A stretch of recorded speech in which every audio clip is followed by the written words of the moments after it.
என்ன இன்னும் இந்த மகர ராசிக்கு நேரம் ஒன்றும் சரியாகவே வரலையா? நானும் மகர ராசி தான். ரொம்ப கொடூரமாக போயிட்டு இருக்கு. ஒன்றும் வருமானத்தை காணோம். வர வேண்டிய காசை ஏமாத்திடுறானுங்க. பிள்ளைக்கு ஒரு ட்ரெஸ்ஸு, பர்த்டேக்கு ஒரு ட்ரெஸ் எடுக்க கூட முடியல. கடன் வேற ஒரு கொஞ்சம் கடன். இது வரைக்கும் நான் கடன் வாங்கவே எனக்கு பிடிக்காது. கடன் வாங்கவே மாட்டேன், வாங்கக்கூடாதுன்னு இருந்தேன். இருந்தாலும் கிட்டத்தட்ட ஒரு 20,000 ரூபா 23,000 கடன் இருக்கு. வேற வேலையும் எதுவும் கிடைக்க மாட்டேங்குது.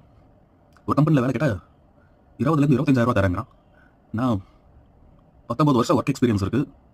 ஒரு குறைஞ்சது ஒரு 40 ரூபா கொடுத்தா கூட பரவாயில்ல.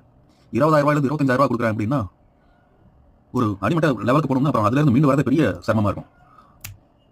10 நாள் பட்னியாக கிடந்தாலும் 11வது நாள் பிரியாணியை சாப்பிடணும். சரி, நல்ல நேரம் வந்து நமக்கு டக்குன்னு பிக்கப் ஆகிடும். கண்டிப்பாக ஒரு பக்காவான அதிக சம்பளத்தில் ஒரு வேலை கிடைக்கும்னு நம்புகிறேன். கிடைக்கும்.